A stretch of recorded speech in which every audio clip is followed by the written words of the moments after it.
Sudah? Siap? Oke. Hai, perkenalkan kami dari kampus STKIP Andi Matapa, Prodi PGSD kelas 1B akan mempraktekkan sebuah permainan yakni lempar sendal. Permainan ini adalah permainan tradisional. Perkenalkan, nama saya Hairul Soleh. Hai, dan nama saya Sunardi. Perkenalkan, nama saya Nalkisa Anugrah Finanda. Perkenalkan, nama saya Anggreni Nurul Maimuna. Perkenalkan, nama saya Sartiani. Perkenalkan, nama saya Sinta. Selamat menyaksikan. Lempar sandal adalah permainan sederhana yang bahan atau alatnya dimainkan adalah sandal. Di sini diperlukan 4 buah sandal, yaitu 3 buah sandal disusun seperti bentuk piramid dan 1 buah sandal digunakan untuk melempar sandal yang tersusun tersebut dan juga melempar pemain. Cara bermain. Para pemain dibagi ke dalam 2 tim. Setelah dibagi, kedua tim suit diwakili masing-masing 1 anggota. Tim yang menang akan melempar ketiga sandal yang tersusun, kemudian menyusun kembali sandal tersebut. Sementara tim yang kalah melempari pemain dari tim yang menang dengan 1 sandal yang telah disediakan tadi. Semua pemain tim menang harus mampu menyusun kembali sandal dengan baik sebelum semua pemain terkena lemparan sandal. Tim yang kalah harus mampu melempari semua pemain dari tim yang menang sebelum sandal tersusun. Jika tim yang menang suit tadi memenangi permainan dengan hasil menyusun ketiga sandal, maka tim tersebut mendapatkan 1 poin. Kemudian bergiliran dengan tim yang kalah suit tadi. Maksudnya, tim yang kalah yang bermain sekarang sebagai penyusun sandal. Jika tim yang menang suit telah kehabisan pemain karena dilempar, maka mereka harus berganti peran dengan tim yang kalah suit tadi.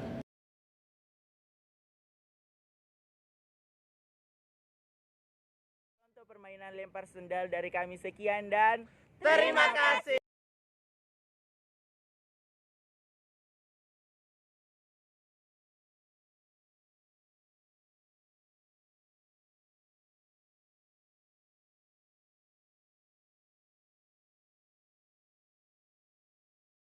Assalamualaikum warahmatullahi wabarakatuh. Selamat pagi dan salam olahraga. Baiklah, kami dari kelompok 2 akan membawakan materi olahraga yaitu bulu tangkis. Oke, sebelum saya masuk ke materi, saya akan membahas sedikit tentang sejarah singkat bulu tangkis. Olahraga kompetitif bulu tangkis diciptakan oleh petugas tentara Britania di Vaughan, India pada abad ke-19 saat mereka menambahkan jaring dan memainkannya secara berlawanan atau bersaingan.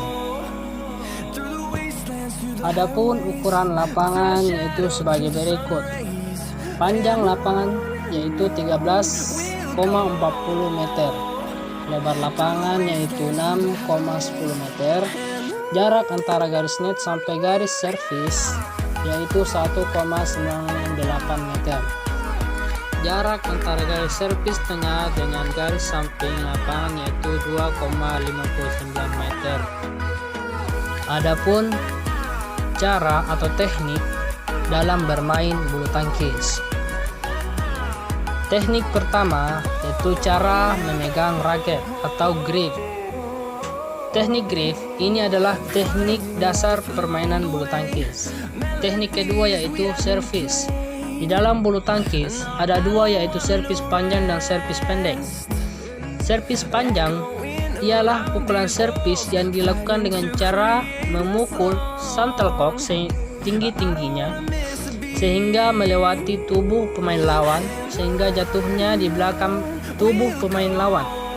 Sedangkan servis pendek adalah servis yang dilakukan dengan cara memukul shuttlecock dengan sedikit tenaga saja sehingga melintas tipis melewati net dan jatuh di depan area lawan. Teknik yang ketiga yaitu teknik pukulan forehand dan backhand. Teknik pukulan forehand adalah pukulan tangan kanan dari arah kanan sehingga bagian depan tangan menghadap ke arah pukulan. Teknik pukulan backhand adalah pukulan yang berbanding terbalik dengan forehand, di mana pukulan ini dilakukan dengan tangan kanan dengan posisi dari sebelah kiri, sehingga tangan kanan membelakangi arah pukulan. Teknik keempat yaitu teknik club, adalah pukulan yang melambung ke atas dan mengarah ke bagian belakang lapangan lawan. Teknik kelima yaitu drop shoot, adalah teknik dengan cara memukul shuttlecock ke arah tengah atau depan lawan secara cepat maupun standar. Teknik keenam yaitu smash. Teknik smash adalah pukulan yang dilakukan dengan sekuat tenaga dan ke bawah area lawan atau ke tubuh lawan.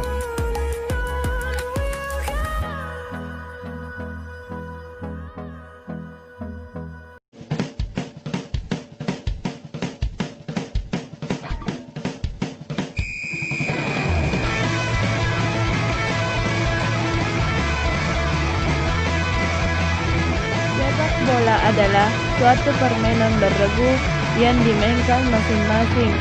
Regunya terdiri dari 11 orang pemain termasuk seorang penjaga gawang.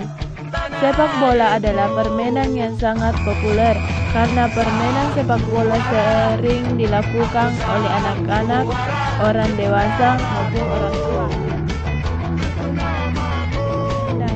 Menendang bola merupakan salah satu karakteristik permainan sepak bola yang paling dominan.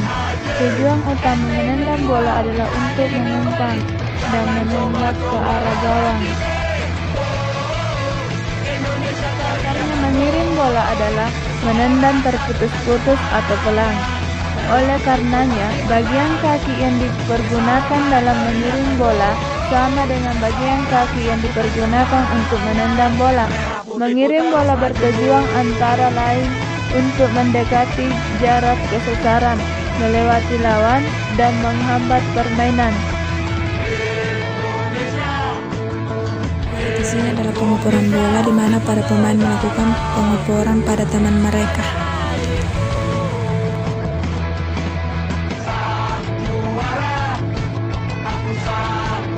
Di sini kita akan melakukan tendangan penjuru di mana salah satu seorang pemain melakukan tendangan di sudut lapangan tersebut.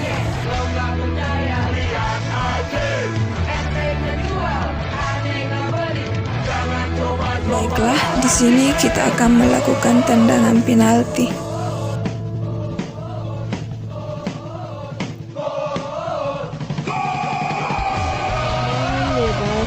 Adalah tendangan yang dilakukan oleh salah satu pemain ke gawang lawan ketika salah satu pemain dari tim lawan melakukan pelanggaran.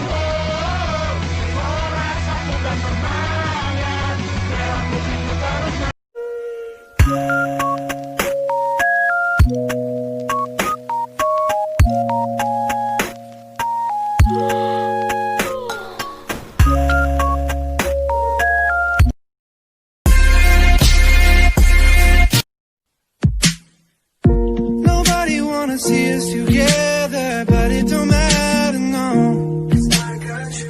Nobody wanna see us together, but it don't matter, no. Cause we gon' fight, yeah, we gon' fight. Believe we gon' fight, fight for our right to love, yeah. Assalamualaikum warahmatullahi wabarakatuh. Di sini saya akan menjelaskan tentang permainan dende-dende, baik dari sejarah, tata cara bermain maupun manfaat yang dapat didapat dari permainan ini. Yang pertama adalah sejarah. Sejarah dende-dende. Permainan tradisional adalah salah satu bentuk permainan anak yang sesuai dengan adat yang berlaku di dalam masyarakat. Salah satu permainan tradisional di Indonesia adalah dende-dende yang merupakan permainan yang berasal dari Makassar, Sulawesi Selatan. Permainan ini bisa dimainkan oleh anak perempuan atau anak laki-laki.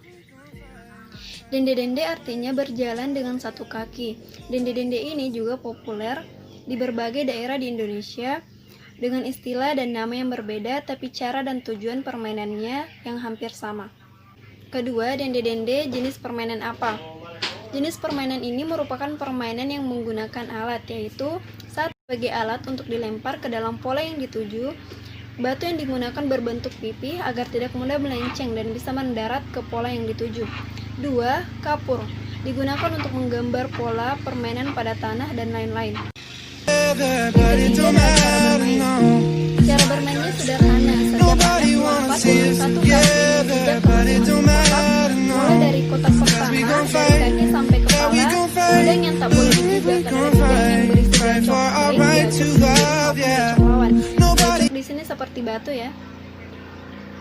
Setiap satu putaran permainan gaco dilontarkan ke bidang yang lebih atas hingga mencapai kepala. Permainan dianggap melakukan kesalahan jika menginjak garis, gagal melempar gacok pada kotak, atau gagal menjejak dengan satu kaki. Jika kesalahan terjadi, permainan berikutnya mengambil giliran untuk bermain. Jika gacok mencapai kepala, syarat mengambilnya kembali adalah dengan membalikkan badan dengan masing-masing satu kaki di satu kotak kiri dan kanan. Keempat adalah manfaat dari permainan ini. Beberapa manfaat dari permainan ini diantaranya melatih anak-anak untuk menjaga keseimbangan diri mereka, dikarenakan permainan ini banyak melompat dengan satu kaki. Melatih keakurasian anak-anak dikala melempar batu dalam kotak, melatih daya ingat dan kemampuan penguasaan tubuh dalam permainan dende-dende. Pemain diharuskan menutup mata dan mengingat langkah mereka agar tidak menginjak garis dan melompat dengan benar, sama halnya kalau mereka bermain dengan mata terbuka, serta mengasah kemampuan mereka dalam memainkan dan menguasai batu di tangan, dalam melempar maupun dalam memainkan di udara maupun di telapak tangan. Sekian pembahasan kami mengenai permainan dende-dende. Bila masih ada kekurangan, mohon dimaklumi. Tugas kelompok PJOK dari kelompok 7, Rahmawati, Sul-Ihwan Kifrah, Siti Aminah, Faisal, dan Herli Sabana. Bismillahirrahmanirrahim. Assalamualaikum warahmatullahi wabarakatuh. Perkenalkan, kami dari kelompok 7. Dengan ini, tugas yang diberikan oleh Bapak Amrullah Mahmud SPD MPD dalam mata kuliah Pendidikan Jasmani, Olahraga, dan Kesehatan, yaitu kami disuruh bentuk kelompok lalu mencari permainan apa saja yang ingin kami mainkan. Oleh karena itu, kami memilih salah satu permainannya dinamakan permainan home pimpa. Dalam permainan home pimpa ini, minimal ada 3 peserta yang memainkan. Aturannya dalam permainan ini, apabila ada 3 peserta seperti yang kita lihat dalam video ini, ketika permainan sudah dimulai, para peserta mengayung-ayungkan tangannya dan sambil berkata, "Home pimpa layu gambret." Dan pas ketika para peserta bilang gambret, semua peserta berhenti mengayung-ayungkan tangannya. Dan apabila ada salah satu peserta yang telapak tangannya di atas dan peserta lainnya itu telapak tangannya di bawah, maka peserta yang dikalah itu adalah peserta yang di atas telapak tangannya karena dia sendiri. Dan peserta yang dikalah itu ada hukumannya. Apa itu hukumannya? Dalam permainan home pimpa ini, kita bebas memilih apa saja hukumannya pada peserta yang dikalah, tergantung kesepakatan dari awal. Karena sebelum permainan ini dimulai, hukuman bagi peserta yang dikalah itu sudah ditentukan dan didiskusikan sejak dari awal. Begitulah aturan mainnya dalam permainan home pimpa ini. Itulah yang dapat saya sampaikan. Apabila ada kesalahan kata atau kesalahan penjelasan dalam aturan mainnya dengan permainan home pimpa ini, mohon maaf yang sebanyak-banyaknya. Sekian dan terima kasih. Assalamualaikum warahmatullahi wabarakatuh. Inilah dia contoh praktik dalam permainan home pimpa. Pimpa layung gamreng, gamreng.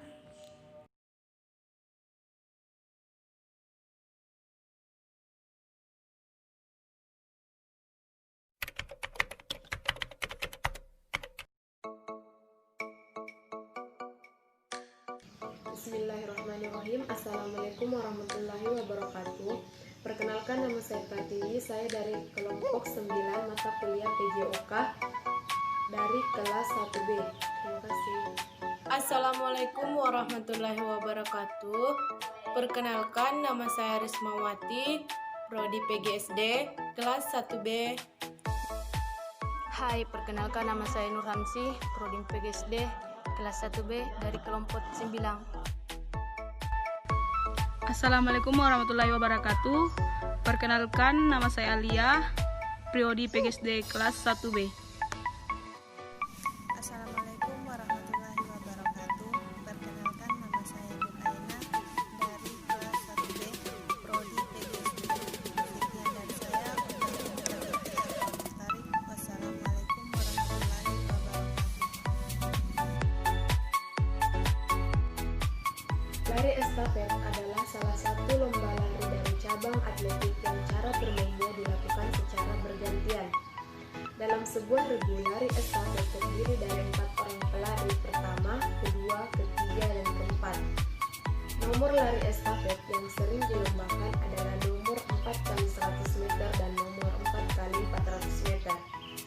Cabang olahraga ini memiliki ciri khas tersendiri yang membedakannya dengan cabang olahraga lainnya, di mana lari estafet dimainkan dalam sebuah tim, kemudian setiap pelari memberikan tongkat secara estafet ke pelari berikutnya secara bergantian. Ini dilakukan sampai pelari terakhir yang membawa tongkat menuju garis finish. Aturan dalam lari estafet. Lari estafet memiliki aturan-aturan yang harus dipatuhi oleh semua pesertanya. Dari mulai start, pergantian tongkat, jarak, dan lain-lain. Berikut adalah beberapa aturan dalam lari estafet. Yang pertama, start yang dilakukan pelari pertama yaitu start jongkok. Sedangkan untuk pelari kedua, ketiga, dan keempat melakukan start dengan berdiri. Yang kedua, lari estafet kategori jarak 4x100 meter. Pergantian tongkat dilakukan pada jarak 20 meter dan lebar 1,2 meter. Yang ketiga, pelari estafet diperbolehkan mengambil tongkat yang terjatuh saat pergantian. Nah, peraturan ini hanya berlaku pada kategori jarak 4x400 meter. Meskipun begitu, hal ini bisa membuat tim kalah atau bahkan tim bisa didiskualifikasi. Dan yang keempat, tongkat yang digunakan dalam lari estafet memiliki panjang dan diameter yang berbeda untuk peserta anak-anak dan orang dewasa. Untuk orang dewasa, panjang tongkat estafet yaitu 30 cm dengan diameter 4 cm. Sedangkan untuk anak-anak berdiameter 2 cm dengan berat sebesar 50 gram. Beberapa aturan di atas wajib diikuti para peserta lari estafet. Apabila tidak mematuhi aturan yang berlaku, maka peserta bisa didiskualifikasi. Sejarah lari estafet. Olahraga lari estafet terinspirasi dari kegiatan yang dilakukan para suku terdahulu, yaitu suku Aztec, suku Inca, dan suku Maya. Ketiga suku ini mengelar misi dengan menggunakan teknik lari estafet yang memiliki tujuan untuk menyampaikan kabar penting kepada anggota suku lainnya. Tidak hanya ketiga suku ini saja, lari estafet juga pernah dilakukan oleh orang Yunani kuno, di mana bedanya mereka membawa obor yang diserahkan secara sambung menyambung. Kegiatan ini bertujuan untuk sarana pemujaan kepada roh leluhur. Semakin berjalannya waktu, akhirnya olahraga lari estafet semakin berkembang dan dijadikan sebagai salah satu cabang olahraga lari. Pertama kali, Olimpiade lari estafet diadakan pada tahun 1992 di Stockholm, Swedia. Dalam Olimpiade ini, dilakukan perlombaan dengan kategori 4x100 meter yang hanya diikuti oleh laki-laki saja, dan teknik yang digunakan pun masih sama seperti saat ini. Teknik start lari estafet yaitu start posisi jongkok oleh pelari pertama. Ada 3 aba-aba dalam start jongkok, yaitu yang pertama 1, 2, 3.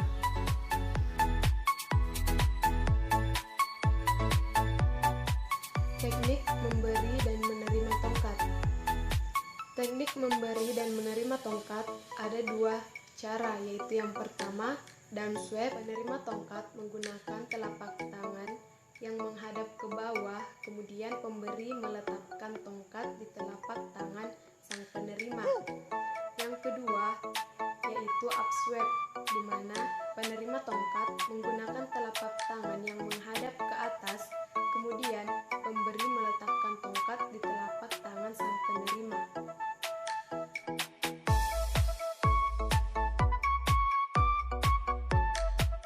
Lapangan untuk lari estafet. Lapangan untuk cabang olahraga atletik bisa dilakukan di dalam maupun di luar ruangan.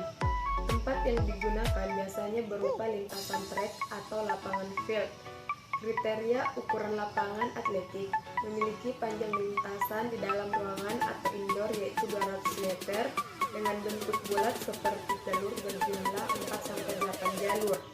Sedangkan panjang lintasan di luar ruangan yaitu 400 meter dengan memiliki 6-10 jalur. Zona pergantian estafet berada di jarak 10 meter di depan garis start atau 10 meter di belakang garis start.